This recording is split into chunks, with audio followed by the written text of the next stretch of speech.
It's time for another edition of Boy Green Daily. We take one last look at the game just a handful of hours ago. We were live 3 hours ago for the postgame show, and now we're live 3 hours later for Boy Green Daily, a New York Jets video show. Let's get into it. Some more thoughts on the Jets-Chiefs game and whether or not what we saw from Zach Wilson was real or fake.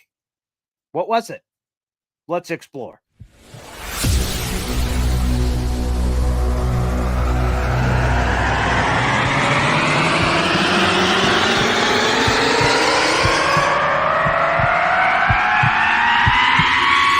Zoinks!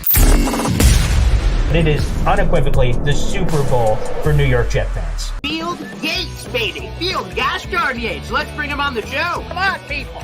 Connor Rodgers is joining the show. What's up, Connor? But Trevor gosh darn Sycamore, baby, for me, personally, my favorite New York Jet of all time. Wow, it's great to be on. What an intro that was right there. Paul, nobody does an intro like you, man. Paul, you give the best intro of literally any podcast that I've ever been. I'm gonna lose my gosh darn bananas.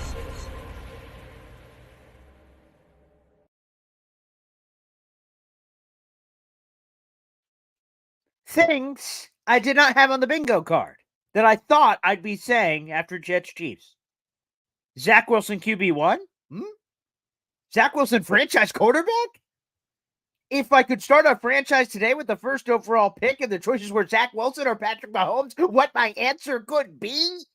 Holy cannoli! Zach gosh darn Wilson, baby. Wow. Let's get into it. We got a special guest joining us for the first time ever on Boy Green Daily. Jets Chaos, another fellow New York Jets content creator. What is up, Jets Chaos? What is going on? I'm still in shock. Yeah. As am I, and we're talking about it in our pregame, our little tailgate special, and yeah, I'm looking at stats and highlights. And like I said, I was just live a handful of hours ago. I just tried to get a wink or two of sleep real quick, and to get back into it. And I'm fired up because what a spectacular performance by Zach Wilson! It looked like vintage Zach Wilson. For pre-safety, I guess we'll call them like different eras. We have BC, before Christ, AD, as I'm trying to separate it. I'm now separating, the line of demarcation at the pre and post safety mark. And Zach Wilson looked like the guy they drafted to be the number 2 overall pick. But, Jeremy, the weird thing is, it's 2023. He was drafted in 2021. Where the hell has this been the entire time? Where'd this come from? It's a natural question all of us are asking ourselves this morning, which is the very theme of this show today on here. And it's this: is what we saw from Zach Wilson real? Was that a fluke? Is that real? Because, the Chiefs defense is really good. And if he showed this, and then we have the Broncos defense coming up next, they gave up a 70-burger, and Justin Fields starting 16 of 16, not even throwing an incompletion, carving up them like a Thanksgiving turkey. Man, I'm licking my chops ahead of that one.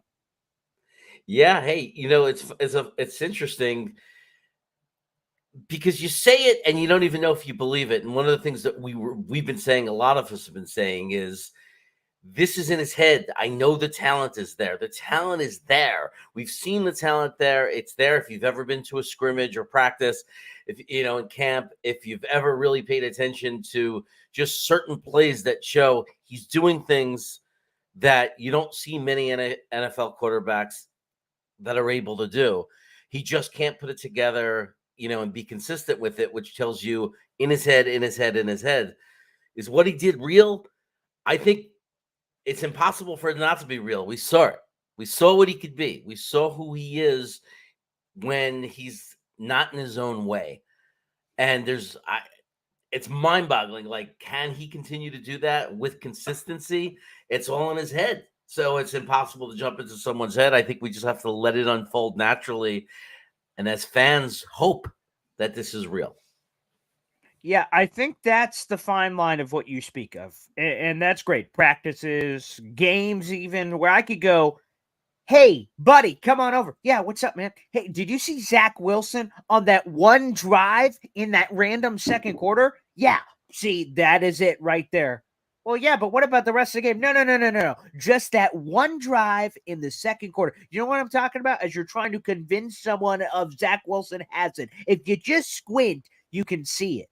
There's no squinting necessary after the game last night. It's throughout the entire game, and I think this was so important because this was the best game of his career, the best I've ever seen Zach Wilson. Now that it's manifested, and I didn't even know Alan Lazard used this terminology in his post-game chatter, but it's just what I thought from the Aaron Rodgers thing, where he says all the time he wants to visualize things and then manifest them, essentially speaking them into existence. Now that Zach Wilson will forever have this tape, it existed, it happened. The Jets nearly beat the Chiefs. They lost 23-20. Like, this tape's out there for a full game, again, pre-safety, so take that for whatever it was. But the majority of the game, Zach Wilson looked dynamite.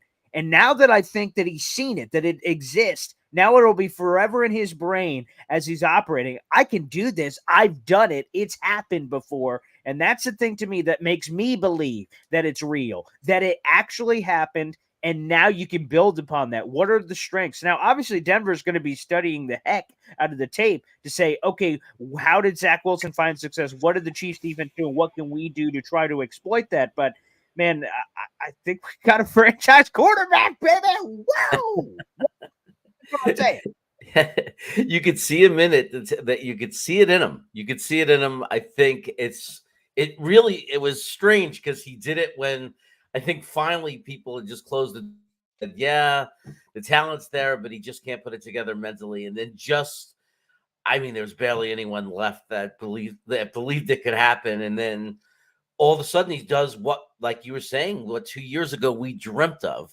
And I think even he's thinking, I just did what I dreamt of and envisioned being able to do, and was finally able to do it. And, and there were things that were noticeable in this game that didn't exist in the past that I think contributed and made this possible for him.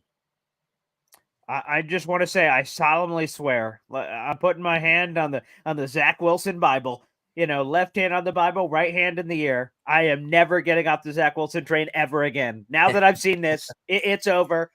I want to make it permanent. I want to put a ring on it. I want to make a tattoo and put it on my left cheek. I am forever swearing myself into the Zach Wilson Club. I've been in and I've been out. I've been dancing in the club. I've danced my way out of the club. I am in forever now. I am now a permanent member, a lifetime member. I'm in. How can you not be in with Zach Wilson? And coincidence? I think not. Aaron Rodgers makes his return, surprising the team last night with an inspirational pep speech and message, and obviously his influence there. Did not have a headset on during Sunday Night Football, but was just watching from the lovely confines of one of the booths, and Zach Wilson has the game of his life. I don't think that's a coincidence. I think his impact and influence on this team goes beyond the numbers, goes beyond anything. And he's been such a secret sauce to this team. It's not so secret because everyone knows about it, but it's been so special. He has that big brother-esque thing that people were talking about. It's had a tremendous impact on this team. And I know we're 1-3, but I have this confidence that this Jets team can turn it around. And now that you saw that against the defending Super Bowl champs, they could say to themselves in the locker room for the rest of the year, we almost did that. We can do anything. And I think that confidence and belief, that's a flame that will never die in my mind. Yeah, I agree. It was interesting just to watch him get rid of the ball quickly. It's like you saw it's almost like experiencing, that the birth of a football player. Like suddenly he's like not thinking, he's just getting rid of the ball, going with his instinct, seeing it and just doing it. And, we saw flashes of it. That game against Pittsburgh, you can never forget that fourth quarter. Was that flash of when he was just in a rush, hurrying and not thinking. He has a cannon of an arm. The accuracy. These were the things I loved about him when he, coming out of BYU, why I loved the pick. When I talked about accuracy, I wasn't talking about completion percentage. I was talking about ball placement. His ability to put the ball so specifically in the right place. And there was a couple of passes there that were just, you want to talk about threading the needle. I mean, it was almost like taking the thread and just sticking it right through on the first try. It was pretty incredible. Yeah, so shout out to the back shoulder throws to Tyler Conklin, back shoulder throw to Jeremy Ruckert, the freaking laser beam to Al Lazard for a touchdown, and then the soft touch, the beautiful J that you need as a mid-range jumper in basketball to CJ Uzama over the defender with confidence, pat the ball, whoop, like it's practice. Practice. Yep. I'm talking about practice. And whoa, mamacita. He's just delivering. He's dealing out there. That was the proper terminology. And then on the brightest stage, because I mentioned this on the show yesterday, that the last time he started a primetime game was week 16, Jacksonville Jaguars last year, and he got benched for Chris freaking Stredler. 92 passing yards, a pick. He looked disgusting. Showering of boos from the MetLife fans, like, get the hell out of here, and we never want to see you again. And then the Joe Namath comments and everything this week for him to get another start in primetime with the world watching it, everyone expecting you to implode and fail, for him to deliver was pretty spectacular. Who else stood out to you about the game? We've given Zach Wilson a lot of love here, but on a positive note, before we get to the officiating that people are begging for in the comment section, which we obviously have to get back into, but from a positive standpoint, was there anyone else that stood out in your mind? Well, and one of the things I've been screaming about that was like an amazing thing that took place yesterday is we finally got to see what happens when you give Jeremy Ruckert some snaps. The catch by Jeremy Ruckert, we knew he could block, and I think we saw a little glimpse of what he could be when given the opportunity in the passing game. I've been excited and waiting for this kid, and I think yesterday, with all the other excitement, it might be overlooked and forgotten, but we might have seen the little pop that this kid needs to now start building his true career here. I can't imagine the coaches can ignore what we saw yesterday. I think they finally responded and got him some more reps. And then when you saw what he did with the reps, I'm looking forward to more Jeremy Ruckert. How did Nathaniel Hackett seemingly solve everything in a single night? What is he, Santa Claus? Is his fat ass going to come down my chimney? What in God's green earth? Like, every criticism that anyone has had the entire season, and he's had like these befuddling excuses that, well, we need more plays. Hoobada-boppada, not really sure what's happening there. We're like, and then he like said something at the press conference. You're like, yeah, wait, what? That doesn't make any sense. And then he's gone. And you're like, oh, well, all right. Xavier Gipson jet sweeps. I mean, the only criticism, if there was one to be had on last night, perhaps was not enough touches for Breece Hall as this dynamic superstar. And then, Dalvin and Michael Carter being a little too willy-nilly in the spreading of the pass game or the touches. Breece Hall had 6 carries last night, which did lead the team.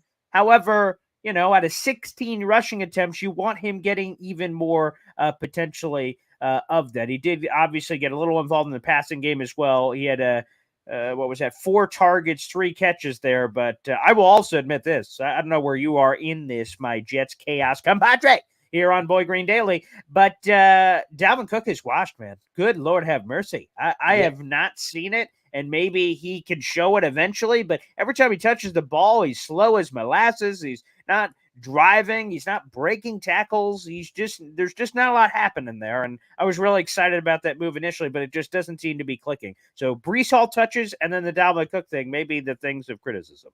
Yeah, I've been calling Dalvin Cook for the last couple of weeks the human tortoise. He is just so slow. And it's interesting because early in his career, I remember just as a general football fan, the thing about Dalvin Cook I liked was explosiveness. Like, I 100%, thought the same word I was thinking. Yeah, home run hitter. And that's the last thing I'm seeing right now. What I'm seeing is another version of Ezekiel Elliott at the end, like at the end of his career. Just a sluggish, run into the line, nothing special kind of, running back. And I'm going to be very honest about this. Every time he's in the game, it irritates me. Every single time. Wow. Because even Michael Carter has a lot of extra yards after contact. Even Michael Carter has that little spurt of burst. And with only 6 touches, they can't say it was rep count or snap count or anything like that. So that is a puzzling piece to me, why we're not seeing more Brees Hall and allowing him to be the star that he is, because the kid is a star. Yeah, he absolutely is. So I'm hoping he gets a little more action. Now let's use the final 25% left of Boy Green Daily. This thing goes way too gosh darn fast. We need to get you back on ASAP, Jets Chaos, as far as I'm concerned. But my people will talk to your people. We'll try to figure out all those logistical details. But before we get there, what the hell was happening with the gosh darn officiating? Jermaine Johnson, I just shared the clip. He was doing a one-on-one interview downstairs in the tunnel and the bowels of MetLife Stadium. And he said, and I didn't know this before I shared the clip, Jermaine Johnson already had the personal foul from earlier in the game. And if he got one more, he'd be ejected. So as he was being held on that Chiefs Patrick Mahomes 25-yard run, he's trying to overemphasize, hello, officials on the wacky waving inflatable arm like Cupid. Here's gonna get freaking hell, man. I'm getting held at gunpoint. I was just mugged. My wallet was stolen for Pete's sake. Woo! And then nothing. I couldn't believe. I thought, even when Mahomes was scrambling, I said to myself out loud, that's a clear hold. So run along, Mahomes. Waste whatever time you want. It doesn't matter because that's a hold. Hold. Hold's gonna get a hold here. Hold for 500. Nothing. A whole lot of zip and pip. But Jermaine Johnson, what a brutal call. And he said he was trying to overemphasize to the officials that he was being grabbed, but he didn't want to go too far because he could be ejected for his team. It was just that was a bad one. I know I want to talk about the sauce one, but the Jermaine one's pretty bad too. Yeah, I think that the bias is very, very evident. And it's like, it almost feels like we had to deal with it, especially as Jet fans, for 20 years with the Tom Brady, Bill Belichick bias. And we witnessed it so many times. And we're not the only team, by the way. Baltimore will tell you more than any team, the bias for Tom Brady. But he's finally gone, and now we see where that bias has shifted. And this league is determined to make Patrick Mahomes the new superstar. With not only his play, which he's earned that, but with we're going to help him along all we can. And it was very, very, very evident yesterday. There's a bias in this league, and they have to address it. Yeah. And 17 appearances by Taylor Swift on the broadcast. And then, like Mike Tirico and Chris Contra say, man, we did so much prep on Taylor Swift puns and jokes, so we don't get to use any of them. We got to call a good football game. Disgusting. And I'm like, well, screw you guys, pal. And Rodney Harrison, geez-a-loo. Wow. Before the game, for those who missed it on the pregame broadcast, he's like, man, I just saw Zach Wilson, and he looked awful. I'm paraphrasing. Like, he looked awful. He couldn't hit water if he fell out of a boat in pregame. And I'm like, Jesus. So I tweet out, because that's what he said. I can't confirm or deny. I didn't have a camera on Zach Wilson the whole time. So I'm like, I guess Rodney Harrison, former New England Patriot, I'm sure you're telling the truth. And then, okay, so if you're Rodney and you say that, and that's true, if that is true, I'm saying if, then okay, fine. Then after the game, you got to eat your crow. Like I'm seeing a lot of people do here in the comments that say, you know what, Zach Wilson made a believer in me. I was calling him trash, blah, blah, blah, blah, blah, and he proved me wrong. But instead, Rodney doubles down, and in the postgame, in an interview with Chris Jones, the Chiefs defensive lineman, Chris Jones calls Zach Wilson special, and Rodney goes, special? Like, he's not special. Maybe he had a special night, but he ain't special. And he tried to push back to Chris Jones and said, no. We liked what we saw on tape. He's like, you didn't say, wow, he's garbage? Like, how unprofessional for Rodney Harrison. That was pretty disgusting stuff that is being reshared this morning on social media. Screw Rodney Harrison. Yeah, it's frustrating because I have friends that were at the game bragging about how they were screaming to him and welcoming him in, saying it's good to have you not as an enemy here. And then he turned around and did that and just acted like, I mean, just completely unprofessional. That's not what his job is. That's not what they should be doing. Let us do all we were already giving him enough abuse. You're the professional that needs to come in and talk about what he needs to do to improve and what you see wrong in his game, and not sit there and make a joke out of it. Yeah, a couple more here. So the holding, obviously. So I'll have an article that's releasing a little bit on all of the officiating snafus, but Sauce's questionable call Michael Carter II gets a pick. The ref didn't throw the flag till after Michael Carter had the pick, which was kind of weird. Sauce used a basketball reference after the game saying it's like you're playing one-on-one, and then the guy, goes to lay it up, and then before you call foul, you see if the ball goes in. Oh, that's a foul. Or, that's not a foul. Like, whoa, whoa, whoa, whoa. If it's a foul, then it's a foul right then and there when the foul occurs, not later based on the results of the thing. So he thought that was super questionable by the officials. That took an interception away. The Jets would have had the ball with 4 minutes to go, which obviously would have given them that offensive possession and ended the Chiefs' offensive possession. So there's that one. And then the intentional grounding was horrible. Unbelievable. So those were two more that stood out to me. Was there any other cleanup we missed there, Jets chaos? No, I do think there's a lot of holding that goes on throughout the entire game that we're always frustrated about it. Sure. I co-host with Green Bean. He's always screaming, they're holding him. But those were the blatant ones. The Sauce Gardner call, I actually could have lived with and accepted if they had made the call on JJ. It's about I see. Sure, it's about consistency. You can't not call the hold on JJ and then call that other play. And not only that, but do it late, which was evident that that's what the referee was doing. How can I change the narrative of this story? How can we control the narrative of how this story plays out? I don't like that ending. Like, let me throw the flag. I right. On that play. But if they call it on JJ, that play never happens anyway. We're getting the ball back on a punt, and we're having plenty of time to let the play, play out the game that it should have been. And it should have been that one final drive, that one final test of Zach. Can he do it in the final moments? And we were all robbed of that. I can't believe you just sparked something in my brain with the official.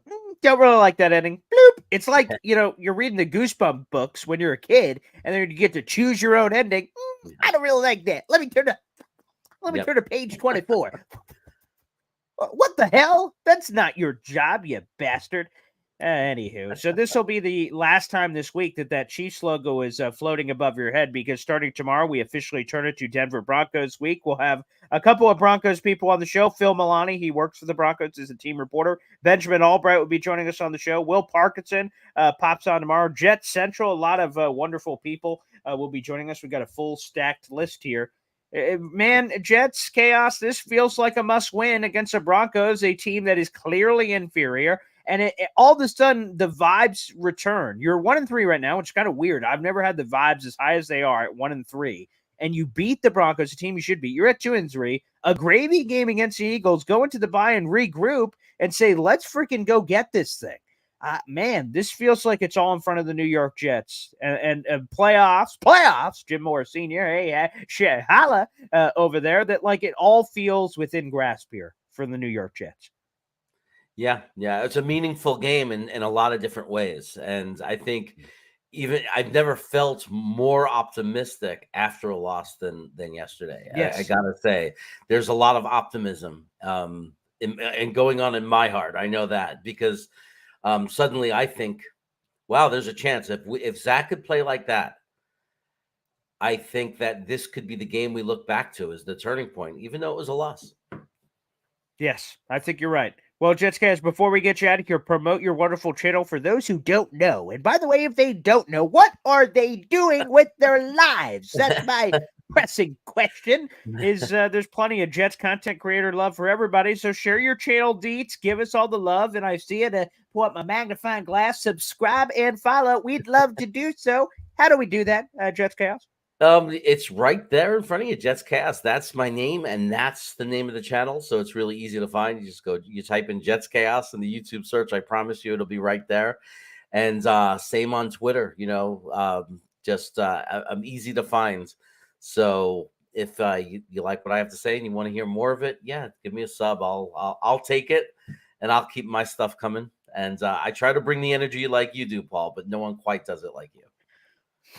Well, shucks. I do appreciate you bring another brother to the Glasses Jet content creator community and a light beard game. Let's give that a little bit more TLC, and you'll be Jets Chaos Boy Green style in no time. Just give that a little bit more love. That is going to definitely happen. And I know one other thing that should definitely happen. You coming back on this show, brother. That was an exciting program. Thanks for carving out the time, brother.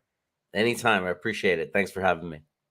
Thanks, everybody, for tuning in. Make sure you guys like the video. Hit subscribe on your way out. We appreciate it. We'll be back tomorrow morning for Boy Green Daily as we start Denver Broncos week. Thanks, everybody.